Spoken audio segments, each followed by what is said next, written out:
Can you hear me? Are you there? I'm here. I'm back. I'm ready to continue. Good. Now that you've begun conditioning, let's return to 2070. After coalescence collapsed. You were trapped in Singapore. With quarantine zones unlocked all over the world, we couldn't raise WA command. If we were going to escape, we had to improvise. We turned to the 54 Immortals. They were dangerous and unpredictable, but they were no enemy of ours. Hendricks trusted them? What choice did we have? If we wanted out of Singapore, we had to go through the biodomes. We had to go through the Immortals.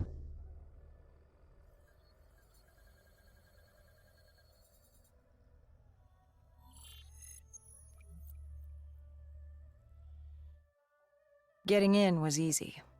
Getting out would be another matter entirely. At the time, the biodomes were the safest place to be. With the outbreak of 2060, the Immortals seized the marina and dug in. The biodomes were impenetrable. Dead-proof. Hendricks had a contact, Danny Li.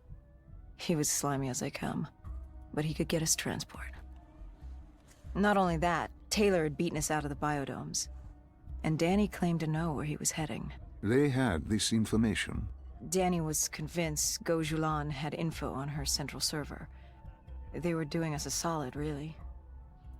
But that didn't come cheap. They wanted food, water, weapons, reinforcements from the Winslow Accord. We agreed to their terms, with no idea if we could honor it. The Immortals were a people of their word, and quite efficient in punishing those who did not act the same. Danny was in a bad mood. The Immortals weren't exactly happy to see us. They knew our part in what had happened in Coalescence. Danny went so far as to accuse us of opening the containment zones ourselves. Hendricks persuaded him otherwise.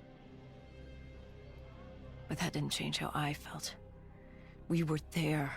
We had our chance to stop Diaz in the server room. You cannot blame yourself for what is out of your control. There were powers in play far greater than your own. Powers with far more control. You were a pawn in his game. You mean Deimos? Well, as it turns out, we weren't his only pawns in the room. How do you mean? You can get us a ride out? Sure, I'll give you that. But claiming to know where Taylor was? Know that saying, too good to be true? Something was wrong. There was something malevolent, malicious. I called Danny out. Wasn't too happy with that. But then again, we assumed he was just scared. The outbreak now occurring worldwide was unprecedented. We were all scared. Up till now, we'd become complacent. We got comfortable. The dead had stayed in their cage, and we kept pretending nothing had happened. Taylor and Diaz changed that. Pandemonium, riots, civil war, countries were already tearing themselves apart, in many cases before the dead even reached them. Danny wasn't scared. He was stalling. And it only took us another moment to find out why. The Goh siblings. Danny set you up. No. This was different. It was their eyes. Hollow. Empty. Void of life. Like they could see right through me. They all had it. Just like Diaz. It was only later we found out all higher-ups in the Immortals were outfitted with D&I. Like us. If only we'd known the part our own technology would play. The thing about dead killers, though, there's always a plan B. We had a robot squad in place, ready if the situation took a turn. Goh Xiulan bolted before our robots got her. She was headed for the server room in Cloud Mountain, the only place we could put in the call from transport. It became quickly apparent that uninvited guests had joined the party in the biodomes. The dead were flooding into this safe haven. It was about to become hell on Earth. We had to move. We had to get to Cloud Mountain.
I don't know how the undead got in. A forgotten open gate. A child's mistake. A poorly nailed board over a window. It didn't matter. We were already outnumbered 20-1. The remaining humans scrambling away. Or locked in their homes.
Heard that familiar screech? Parasites, mutated creatures born out of 6115 were flying towards us.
With the shipping yard cleared, Cloud Mountain was just ahead.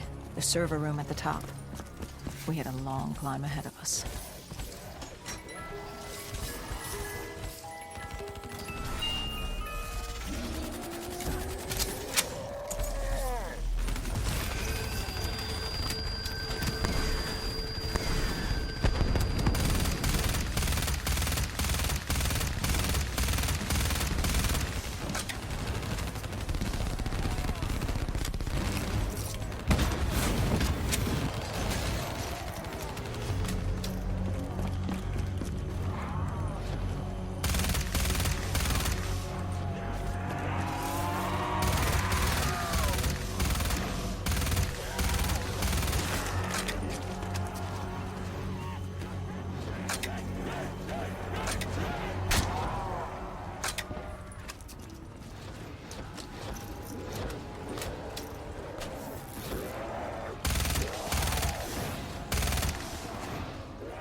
What happened in the server room?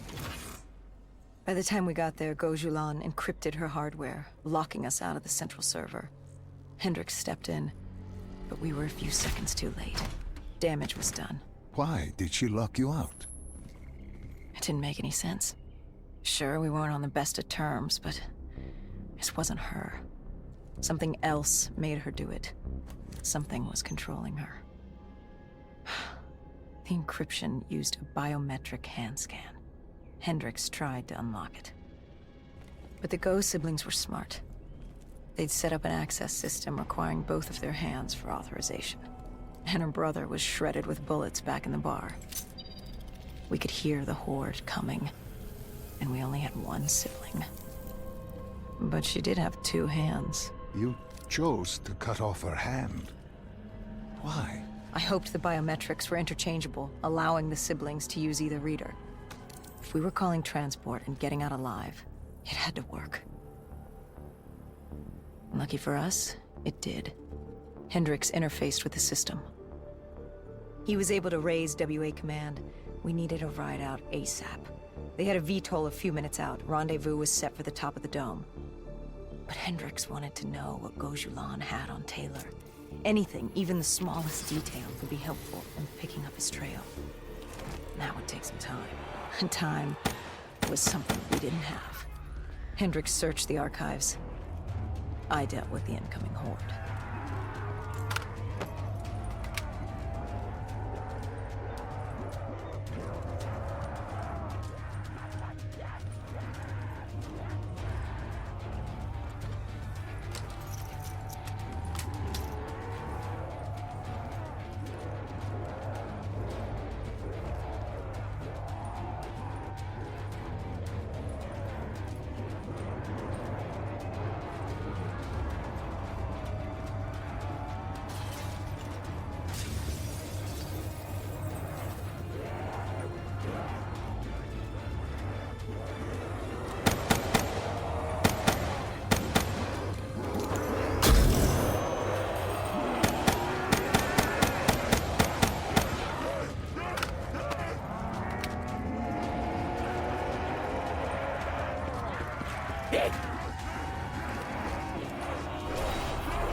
Hendricks had pulled all the data he could.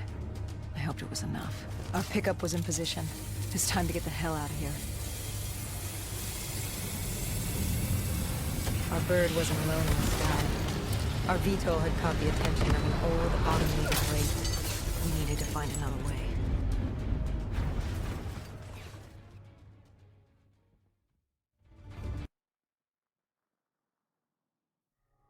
This wraith tailing you. It was like the malfunctioning robots you found in different quarantine zones.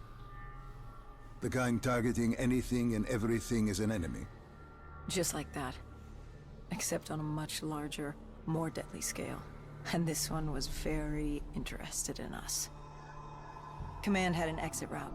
Extraction set beyond the swamps. If we crossed the super trees, there were shipping docks where we could commandeer an airboat. It's easier said than done.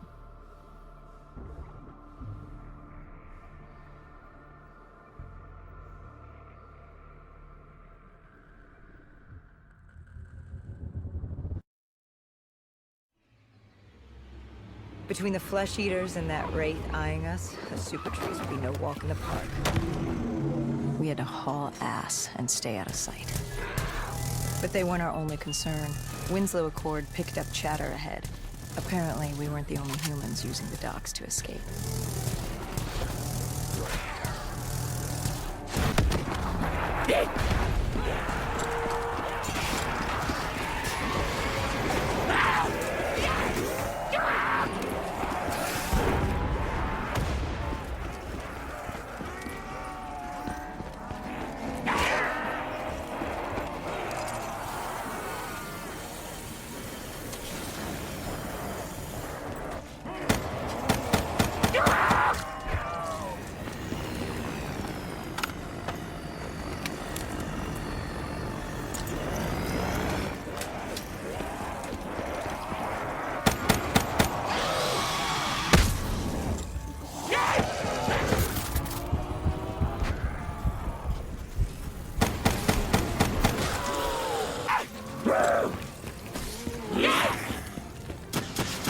The super tree was collapsing.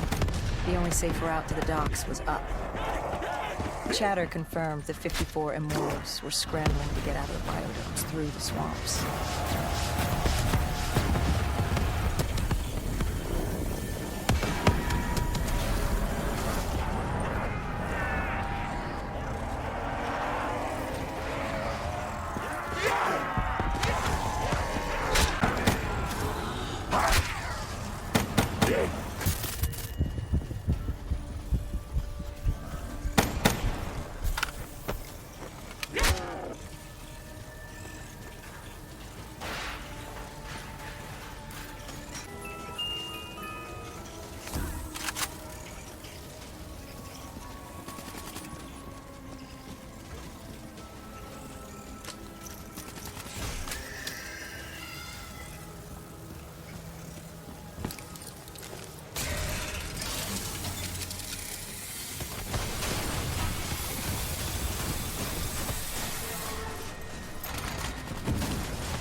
From the sound of it, they wanted us dead as much as the flesh eaters did.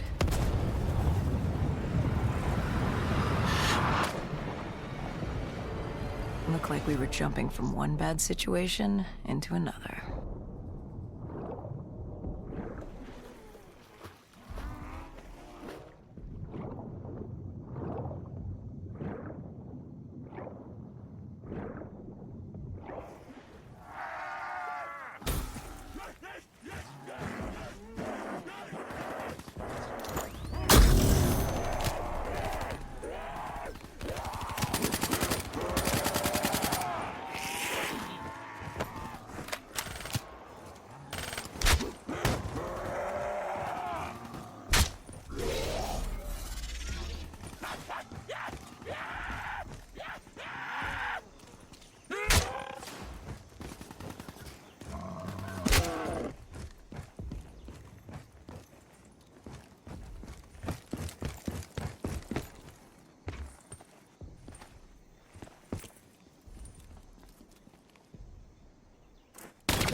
Hendricks commandeered an airboat and set the autopilot. We had undead on our ass, and more 54I ahead. And that rogue wraith wasn't done with us yet.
Brazil was just ahead. We were getting out of Singapore. What about Taylor? What did Hendricks learn from the server? Nothing. It had been wiped. Taylor was in the wind. And the virus, 6115, wouldn't stop this time. The Winslow Accord and CDP had been thrown into chaos. We'd lost Hong Kong, Berlin, and Cairo. And it was just getting started. What would come next? How the world would change? There was no way to be ready for that.